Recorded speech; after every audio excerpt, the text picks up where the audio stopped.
মাননীয় প্রধান উপদেষ্টা মূলত আমাদেরকে একটা ধন্যবাদ জানানোর এবং আজকে যে আনুষ্ঠানিকভাবে কমিশনের কাজ শেষ হয়েছে সেই জন্য উনি ধন্যবাদ জানানোর জন্য এই মিটিংটা ডেকেছেন।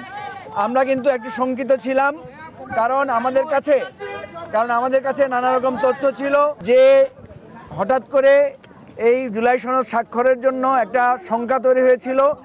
এর ভিত্তিতে আজকে এই মিটিংটা হয়েছে। পরে আমরা দেখলাম যে না, মাননীয় প্রধান উপদেষ্টা শুধুমাত্র একটা আনুষ্ঠানিকতার জন্য উনি আমাদের কাছ থেকে আলাদা করে একটা ধন্যবাদ দিতে চেয়েছিলেন। আমরাও ওনাকে আলাদা করে ধন্যবাদ দিয়েছি।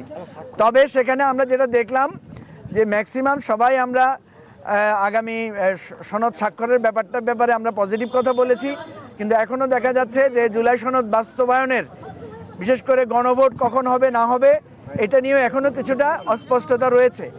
আমি এবি পার্টির পক্ষ থেকে আমরা মাননীয় প্রধান উপদেষ্টাকে বলেছি যে আমাদের আলোচনার চ্যাপ্টারটা শেষ, আপনি সবার পক্ষ থেকে আপনি একটা সিদ্ধান্ত জানিয়ে দেন এবং আপনি সিদ্ধান্ত জানিয়ে দিলে আশা করি দেশের মানুষ সেটাকে গ্রহণ করবে।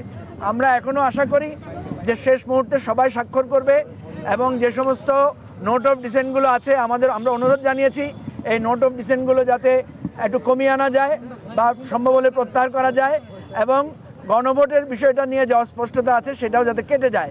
এবং আমাদের কারো হয়তো কিছু মত থাকবে, কারো হয়তো কিছু মত ক্ষুণ্ণ হতে পারে, তারপরেও আমরা চাই যে এই জুলাই জাতীয় সনদটা সুন্দরভাবে বাস্তবায়ন হোক, আগামী নির্বাচনটা সুন্দরভাবে হোক এবং এই আমাদের যে দোদুল্যমানতা আছে সেটা কেটে যাক। আমরা স্বাক্ষর করব। আমরা বলেছি, মাননীয় প্রধান উপদেষ্টা বলেছেন অত্যন্ত আনন্দঘন পরিবেশে এইটা হবে।